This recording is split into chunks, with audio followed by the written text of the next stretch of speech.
Hello welcome to 10x vibes. मैलो movie की next episode को शुरू करते हैं। एपिसोड के शुरू में हम सीजुन को देखते हैं। एक कपल उसके पास आता है जो 5 साल पुरानी बॉटल मांगता है और वो कहते हैं कि हमने उस पर अपना नाम भी लिखा था। सीजुन बड़ा हैरान होता है कि 5 साल पहले रखी थी। सीजुन कॉपी पर नोट करने लगता है, तभी बार ऑनर आते हैं और वो उस कपल को कहते हैं कि मैं आपको जानता हूँ, लेकिन ये बड़ी बुरी बात है कि आप 5 साल बाद आ रहे हैं। और फिर वो उनको उनकी बॉटल देते हैं। सीजुन देखकर काफी हैरान होता है क्योंकि वो जुआ से शर्त हार चुका था। फिर सीजुन बाहर कचरा फेंकने जाता है तो बाहर ही बैठ जाता है।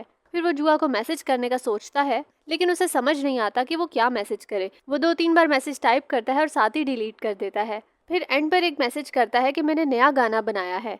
फिर नेक्स्ट सीन मूवी पर शिफ्ट होता है। वो ऑफिस से घर जा रही होती है और ग्यूम के घर के बाहर सब लाइट्स ऑफ होती हैं। वो उसे कार में देखती है, लेकिन ग्यूम कार में भी नहीं होता तो वो घबरा जाती है और घर के अंदर जाकर उसको ढूंढने लगती है और उसे आवाजें भी देने लगती है। ग्यूम एकदम से कैंडल लेकर उसके सामने आ जाता है और मूवी डर जाती है। फिर वो उससे पूछती है कि घर में इतना अंधेरा क्यों है, तो ग्यूम कहता है कि बिजली और पानी की लाइन कट गई है, शायद बिल भरने में मैंने थोड़ी देरी कर दी है। मूवी तो बहुत परेशान हो गई थी और वो रोने लगती है और फिर वो उसको हग कर लेती है।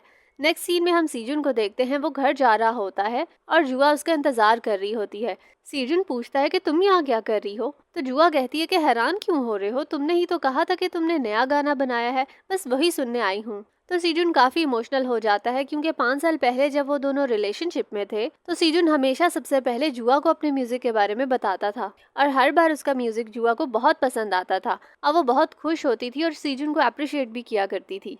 सीजुन जुआ से पूछता है कि हमारे बीच सब कुछ खत्म हो गया है या तुम मेरे पास वापस आना चाहती हो। इसके बाद हम देखते हैं कि सीजुन काफी दिनों से ग्यूम के लिए रोज कुछ ना कुछ लेकर आता है और चुपके से वापस भाग जाता है। एक और दिन भी वो ग्यूम के लिए चीजें लेकर आता है और कार में रखने लगता है तो कार से काफी स्मेल आ रही होती है क्योंकि ग्यूम ने खा पी कर सब कुछ कार में ही छोड़ा होता है। सीजुन कार की सफाई करने लगता है तो उतने में ग्यूम भी आ जाता है और वो पूछता है कि तुम यहाँ क्या कर रहे हो। तो सीजुन कहता है कि कार में इतना गंद क्यों मचा रखा है, कार सोने के लिए थोड़ी ना होती है। फिर वो ग्यूम से पूछता है कि तुम अब भी कार में ही सोते हो, तो ग्यूम कहता है कि नहीं, मुझे मूवी ने देख लिया था तो अब घर पर ही सोना पड़ता है। फिर सीजुन उसे कुछ कहने की ट्राई करता है तो ग्यूम उसको कहता है कि रहने दे, तेरे बस का नहीं है, चल कहीं और चलते हैं। तो सीजुन भी उसके साथ चल पड़ता है।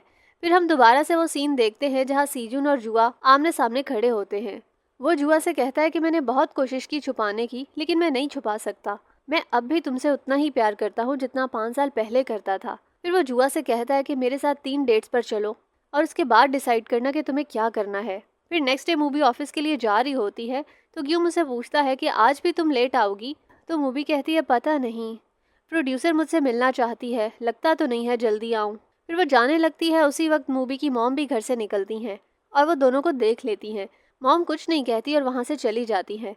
ग्यूम मूवी से कहता है कि तुम परेशान मत हो, वो मुझे पसंद करती है। तो मूवी कहती है कि आज से वो पसंद नापसंद में बदल जाएगी। फिर वो ग्यूम से कहती है कि आज मेरा इंतजार मत करना, शायद आज मैं तुम्हारे घर ना आ पाऊँ। फिर वो ऑफिस चली जाती है। फिर सीजुन को देखते हैं, वो डेट के लिए तैयार हो रहा होता है। दूसरी तरफ जुआ पहले से ही उसका वेट कर रही होती है। सीजुन उसके पास पहुंचता है, जुआ उसे हाय कहती है। फिर सीजुन उसका हाथ पकड़ लेता है तो जुआ कहती है कि तुम मेरा हाथ भी पकड़ोगे। तो सीजुन कहता है क्यों, कोई प्रॉब्लम है क्या। फिर वो कहता है कि चलो पहले कुछ खा लेते हैं। तो जुआ भी कहती है हाँ ठीक है। फिर ग्यूम को देखते हैं, वो घर की सफाई कर रहा होता है तो उसकी नज़र बार बार जुन के सामान पर पड़ती है तो वो सारी चीज़ें एक एक करके बाहर जाकर रख देता है। वो कुर्सी भी लेकर आता है तो बाहर जुन की व्हील चेयर पर जोंगवू बैठा होता है। वो उसको कहता है कि तुम ये सब सामान क्यों फेंक रहे हो। तो ग्यूम कहता है कि बस ऐसे ही, और कभी न कभी तो इस सामान को फेंकना ही था ना। तो जुन कहता है कि तूने अपनी सारी बुक्स और कैसेट संभाल कर रखी हैं और अब तू कह रहा है कि तुझे पुराना सामान फेंकना है। फिर जुन उसको समझाता है, कहता है कि तू जल्दी मत कर, जितना अफसोस करना है कर ले, लेकिन खुद को संभाल भी सही और जिंदगी में वापस आ जा। जुन ने जाना था वो चला गया, लेकिन तू खुद को तो संभाल, अपने लिए और मूवी के लिए। फिर ग्यूम भी उसे थैंक्स कहता है।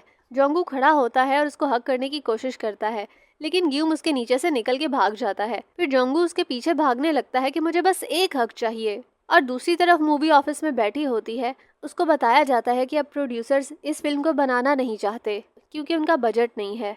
फिर दोबारा सीजुन और जुआ को देखते हैं। वो साथ में लंच करते हैं, म्यूजिक सुनते हैं, फिर वॉक पर भी जाते हैं और लास्ट में एक नदी के किनारे, जो बहुत ही खूबसूरत जगह होती है, वहाँ बैठकर बियर पीते हैं। फिर रात को मूवी बस स्टॉप पर बैठी होती है और वो मूवी कैंसिल होने की वजह से बहुत अपसेट होती है। उसको प्रोड्यूसर की कॉल आ रही होती है मगर मूवी कॉल नहीं पिक करती। फिर मूवी घर आ जाती है तो मॉम पूछती है कि आज यहाँ रहने का इरादा है। तो मूवी मॉम को सॉरी कहती है और बताती है कि इन दिनों ग्यूम काफी अकेला फील कर रहा था। तो मॉम पूछती है कि तुमने मुंह क्यों लटकाया हुआ है। तो मूवी उनके पास आकर बैठ जाती है। मॉम पूछती है क्या तुम अब कुछ दिन और ऑफिस में रहोगी। तो मूवी कहती है कि शायद अब इसकी जरूरत ना पड़े। तो मॉम पूछती है किस ऑफिस की बात कर रही हो, सामने वाले या असली वाले ऑफिस की। तो मूवी कहती है कि फिल्म कैंसिल हो गई है, प्रोड्यूसर मूवी के लिए फाइनेंस नहीं करने वाले, तो इसीलिए प्रोजेक्ट बंद करना होगा। तो मॉम कहती है कि तुम इतनी आसानी से हार मान जाओगी। तो मूवी कहती है हाँ, मैं डैड जैसी बेवकूफ़ी तो नहीं करूँगी। तो मॉम कहती है कि तुम ऐसे कैसे कर सकती हो, तुमने अपने साथ साथ और भी बहुत सारे लोगों का टाइम वेस्ट किया है और तुम अपने डैड को बेवकूफ़ कैसे कह सकती हो। तो मूवी कहती है कि डैड मतलबी थे, उन्होंने अपनी मूवी को पूरा करने के लिए हम पर कभी ध्यान ही नहीं दिया। इतने साल हो गए आपने कभी काम से छुट्टी नहीं ली, क्या हाल हो गया काम कर करके आपका। तब कहाँ थे डैड, वो तो हर वक्त शूट पर ही हुआ करते थे और जिसके उनको अच्छे पैसे भी मिलते थे। अब वो सारे पैसे उन्होंने अपनी मूवी में लगाए, अब वो मूवी भी पूरी नहीं बना पाए। मॉम पूछती है कि तुम अब भी उनसे इतनी ही नफरत करती हो। तो मूवी कहती है कि उन्होंने कभी मेरी परवाह की। फिर मूवी नाराज होकर अपने कमरे में चली जाती है और यहाँ पर ये एपिसोड खत्म हो जाती है। एपिसोड अच्छी लगे तो इसको लाइक करना और मेरे चैनल को सब्सक्राइब भी। मिलते हैं नेक्स्ट एपिसोड में। बाय।